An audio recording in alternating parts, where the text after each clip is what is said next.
Hello दोस्तों, स्वागत है एक बार फिर आप सभी का आपके अपने YouTube चैनल पीएच क्लासेस पर, जिस पर बच्चों आज के इस वीडियो लेक्चर में हम पढ़ेंगे किसी तत्व का परमाणु क्रमांक क्या होता है। ठीक है, यानी परमाणु क्रमांक को किस प्रकार परिभाषित किया जाता है। बताता चलूं बच्चों, परमाणु क्रमांक को ठीक है परमाणु संख्या के नाम से भी जाना जाता है। ठीक है, और साथ ही साथ आज के इस वीडियो लेक्चर में हम पढ़ेंगे किसी तत्व का परमाणु भार क्या होता है। परमाणु भार कोई बेटा दूसरे नाम से जानते हैं, उसका दूसरा नाम है द्रव्यमान संख्या। तो उम्मीद करता हूँ मेरी बात आपको समझ में आई होगी कि परमाणु क्रमांक का जो दूसरा नाम है बेटा क्या है, परमाणु संख्या है। ठीक है, और परमाणु भार का जो दूसरा नाम है द्रव्यमान संख्या है। तो आज के इस वीडियो लेक्चर में हम पढ़ेंगे कि किसी तत्व का परमाणु क्रमांक किस प्रकार परिभाषित किया जाता है। ठीक है, और किसी तत्व का परमाणु भार किस प्रकार परिभाषित किया जाता है। ठीक है स्टूडेंट, तो आइए बिना किसी देरी के शुरू करते हैं अपने लेक्चर को और समझते हैं कि किसी तत्व का परमाणु क्रमांक क्या होता है स्टूडेंट। ठीक है, यानी कहने का मतलब मेरा ये है कि परमाणु संख्या क्या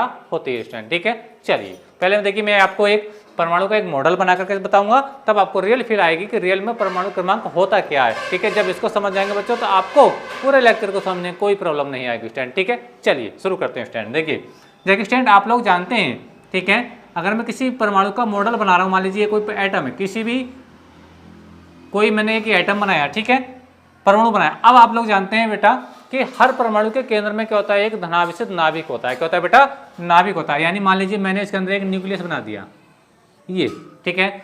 मैं आपको बताता चलूँ, ये क्या बेटा आपका एटम है, क्या है, एटम। ठीक है स्टैंड, यानी आपका नाभिक है स्टैंड। ठीक है, अच्छा सॉरी परमाणु है। अब मैंने क्या बनाया, इसके अंदर एक क्या बनाया बेटा, ये नाभिक बना दिया, यानी ये क्या आपका न्यूक्लियस है। ठीक है, क्या ये आपका न्यूक्लियस है स्टूडेंट। ठीक है, अच्छा अब देखिए आप लोग जानते हैं बेटा कि हर परमाणु के केंद्र में क्या होता है, नाभिक होता है, और नाभिक के अंदर क्या होते हैं, नंबर ऑफ प्रोटॉन्स होते हैं और नंबर ऑफ क्या होते हैं बेटा, न्यूट्रॉन्स होते हैं। यानी नाभिक के अंदर दो पार्टिकल्स पाए जाते हैं। ठीक है, नंबर एक जो पार्टिकल्स होता है पहला जो वो है आपका प्रोटॉन्स, यानी नाभिक के अंदर क्या होते हैं बेटा, प्रोटॉन्स होते हैं, और दूसरे जो होते हैं बेटा आपके न्यूट्रॉन्स होते हैं। ठीक है, उम्मीद करता हूँ यहाँ तक मेरी बात आपको समझ में आई होगी कि हर परमाणु के केंद्र में क्या होता है बेटा, एक नाभिक होता है, और नाभिक के अंदर दो प्रकार के पार्टिकल्स होते हैं। नंबर एक क्या होता है आपका प्रोटॉन्स, नंबर दो आपका होता है न्यूट्रॉन्स। उम्मीद करता हूँ यहाँ तक मेरी बात आपको समझ में आएगी।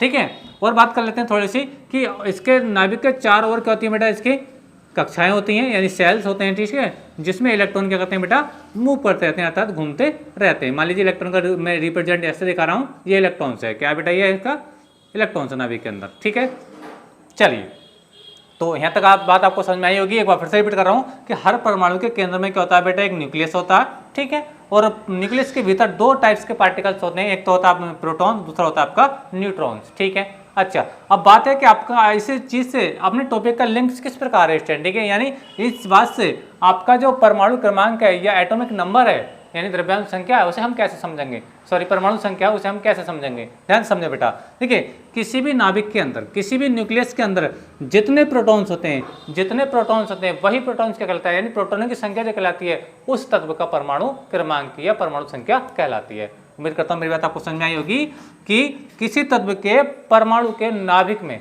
किसी तत्व के परमाणु के नाभिक में जितने प्रोटॉन्स होते हैं, यानी प्रोटॉनों की जो संख्या होती है वही क्या कहलाती है, उस तत्व का परमाणु क्रमांक या परमाणु संख्या कहलाती है। यानी एक बार फिर से समझ लें मेरी बात को, मान लीजिए कोई नाभिक है, नाभिक के अंदर जितने प्रोटॉन्स होंगे बेटा, जितने प्रोटॉन्स होंगे तो यही नंबर ऑफ प्रोटॉन, यानी प्रोटॉनों की जो संख्या होगी बेटा, यही प्रोटॉनों की संख्या कहलाएगी, उस तत्व का परमाणु क्रमांक या परमाणु संख्या कहलाएगी स्टूडेंट। ठीक है, इसे हम जेड से रिप्रेजेंट करते हैं बेटा, किससे रिप्रेजेंट करते हैं, जेड से।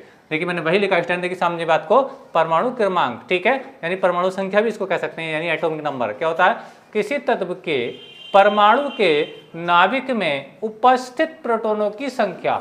अभी मैंने आपको बताया किसकी संख्या, प्रोटॉनों की संख्या। ठीक है, नाभिक के अंदर उस तत्व का परमाणु क्रमांक कहलाता है। इसे जेड से रिप्रेजेंट करते हैं, इसे जेड से रिप्रेजेंट करते हैं किसको बेटा, परमाणु क्रमांक को स्टूडेंट। ठीक है, तो परमाणु क्रमांक बराबर होता है बेटा, यानी परमाणु क्रमांक होता है प्रोटॉनों की संख्या बराबर इलेक्ट्रॉनों की संख्या। यानी किसी तत्व का आपको परमाणु क्रमांक, मान लीजिए मैं एक एग्जाम्पल दे रहा हूँ, मान लीजिए मैं सोडियम का एक मैंने प्रतीक बना दिया सोडियम का। ठीक है, जिसको हम Na से लिखते हैं बेटा, कैसे लिखते हैं बेटा, Na से। ठीक है, यहाँ लिखा है बेटा मान लीजिए आपका 11। ठीक है, वैसे भी आप लोग जानते हैं कि सोडियम का जो एटॉमिक नंबर है वो 11 होता है, और जो एटॉमिक वेट होता है यानी परमाणु जो भार होता है वो आपका 23 होता है स्टूडेंट। ठीक है, यानी ये क्या आपका परमाणु क्रमांक है और ये क्या बेटा आपका परमाणु भार है। ठीक है, तो इसी की हम बात कर रहे हैं बेटा, हम इसी की बात कर रहे हैं कि इसी को किस प्रकार परिभाषित करेंगे, यानी यही तो आपका परमाणु क्रमांक है, इसी को तो परिभाषित कर रहा हूँ, ठीक है। यानी सोडियम के एटम के अंदर कितने इलेक्ट्रॉन होंगे, यानी कितने प्रोटॉन होंगे, 11 प्रोटॉन होंगे बेटा, 11 क्या होंगे, इलेक्ट्रॉन होंगे। वैसे हम कैसे रिप्रेजेंट करते हैं बेटा, हम जेड से रिप्रेजेंट करते हैं। कैसे बेटा,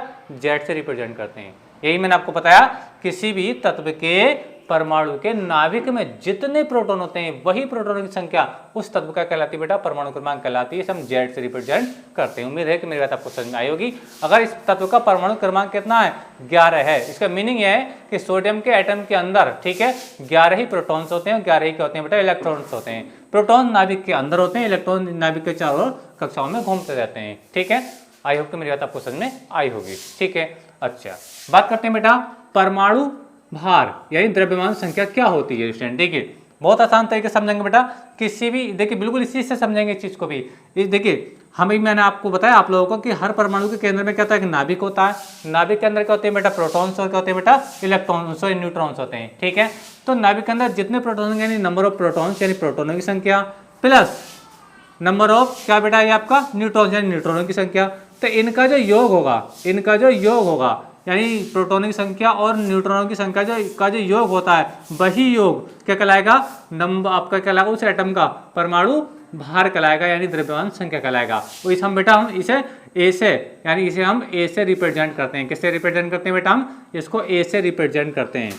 बात को समझे, मेरी बात ध्यान से समझे। देखिए किसी तत्व के परमाणु के नाभिक में, बात को समझे, किसी तत्व के परमाणु के नाभिक में उपस्थित प्रोटोनों तथा न्यूट्रॉनों, बात को समझे, यानी प्रोटॉन और न्यूट्रॉन, ठीक है। जबकि अभी हमने जो पढ़ा परमाणु क्रमांक में जो पढ़ रहे थे, हम केवल प्रोटॉन की बात कर रहे थे, लेकिन परमाणु भार के लिए हम बात कर रहे हैं प्रोटॉनों की संख्या तथा न्यूट्रॉनों की कुल संख्याओं का जो योग होगा, वही योग क्या कहलाएगा, उस तत्व का परमाणु भार कहलाता है। इसे हम कैसे बेटा, ए से रिप्रेजेंट करते हैं, ए से प्रदर्शित करते हैं।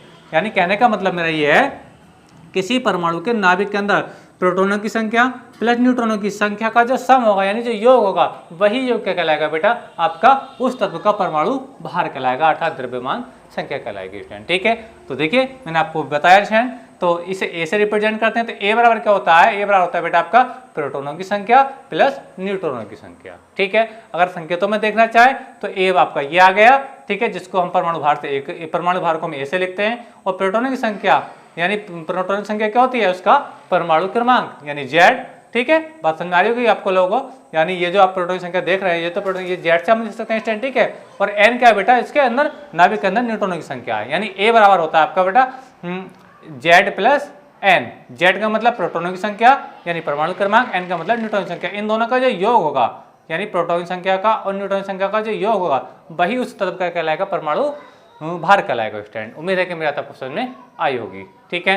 अच्छा, अब देखिए अगर आप लोगों को किसी तरह, जैसे हम यहाँ सोडियम की बात कर लेते हैं। देखिए सोडियम का परमाणु क्रमांक आपका कितना, 11 है। तो इसका मतलब नंबर ऑफ इलेक्ट्रॉन्स कितने हैं, नंबर ऑफ प्रोटॉन्स कितने हैं, अंदर 11 हैं।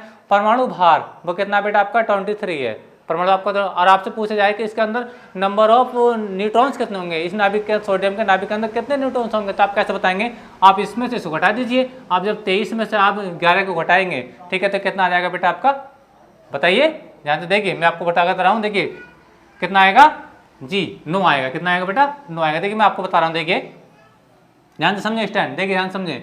देखिए आपको अगर n का मान निकालना हो, n का मान आपको निकालना हो बच्चों, ठीक है, तो आप करते हैं क्या, a में से z को घटा दीजिए, a में से z को घटाइए, यानी नंबर ऑफ न्यूट्रॉन्स आपको निकालने हैं। तो n का मान निकालने के लिए, ठीक है, उसके परमाणु भार से परमाणु क्रमांक को घटा दीजिए, यानी 11 घटा दीजिए। तो यहाँ पर घटाएंगे, देखिए यहाँ से अगर मैं निकालना चाहूँ, यहाँ से n का मान निकालूँ, ठीक है, तो ये कितना आपका 23 है स्टैंड, और ये कितना आपका 11 है, ठीक है। इसको इसमें से घटा दीजिए तो कितना बचेगा, 12 बचेगा। कितना बचेगा बेटा आपका, 12 बचेगा। घटा दिए, 3 में से घटाइए तो 2 बचा, और ये बचा 1। यानी कहने का मतलब ये है कि सोडियम के परमाणु के अंदर, ठीक है, सोडियम के परमाणु के अंदर, ठीक है, क्या होगा, 11 प्रोटॉन्स होंगे, ठीक है, और आपके 12 क्या होंगे उसके अंदर, न्यूट्रॉन्स होंगे, ठीक है। बात करता हूँ, मेरे यहाँ तक समझ में आई होगी। मैंने गलती से 9 बोल लिया था, माफी चाहूंगा इस चीज़ के लिए। तो सोडियम के एटम, अगर आपको किसी भी तत्व का परमाणु भार और परमाणु क्रमांक पता है स्टूडेंट, ठीक है, तो आप उसके अंदर न्यूट्रॉनों की संख्या निकाल सकते हैं। उसके परमाणु भार से परमाणु क्रमांक को घटा दीजिए, जैसे कि मैंने 23 से 11 को घटा करके आपको 12 ला करके दिखाया, ठीक है स्टूडेंट। तो इस प्रकार मैंने आपको बताया कि परमाणु भार बराबर होता है, ए बराबर होता है जेड प्लस एन, ठीक है। अच्छा, और एन, ए और जेड आपको पता है, यानी आपको परमाणु भार और परमाणु क्रमांक पता है, क्योंकि ये जो 11 है, ये जो 11 बेटा यही तो आपका Z है, और ये जो 23 है बेटा आपका यही तो A है।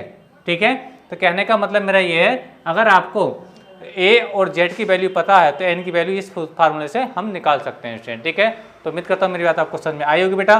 तो अब इसमें कोई आपको अगर पूछा जाए कि आपसे परमाणु क्रमांक की परिभाषा क्या होती है, तो आप बिल्कुल सिंपल तरीके से बता सकते हैं, किसी तत्व के परमाणु क्रमांक के लिए बता रहा हूँ, ध्यान सुने बच्चे, किसी तत्व के परमाणु के नाभिक में प्रोटॉनों की जो संख्या होती है वही उस तत्व का परमाणु क्रमांक कहलाती है। ठीक है, उम्मीद करता हूँ बात समझ में आई होगी। बात करते हैं कि परमाणु भार क्या होता है अर्थात द्रव्यमान संख्या क्या होती है। तो किसी तत्व के परमाणु के नाभिक में प्रोटॉनों और न्यूट्रॉनों की संख्या का जो कुल योग होता है, ठीक है, कुल योग, वही क्या कहलाता है, उस तत्व का परमाणु भार कहलाता है। इसे हम ए से रिप्रेजेंट करते हैं डिस्टेंस। ठीक है, तो ए बराबर होता है आपका Z प्लस N। ए और Z पता होने पर आप N का मान निकाल सकते हैं अर्थात न्यूट्रॉन संख्या निकाल सकते हैं स्टूडेंट। ठीक है, तो देखिए यही था आज के वीडियो लेक्चर था बेटा। और बच्चों अगर आपका आज का जो लेक्चर है आपको अच्छा लगा हो तो आप लोगों से विशेष रूप कर कि प्लीज़ वीडियो को भी लाइक कर दीजिए और शेयर कर दीजिए स्टूडेंट। ठीक है, और चैनल पर नए चैनल को सब्सक्राइब कर लीजिए। मिलेंगे अगले वीडियो में, तब तक के लिए धन्यवाद। Best of luck.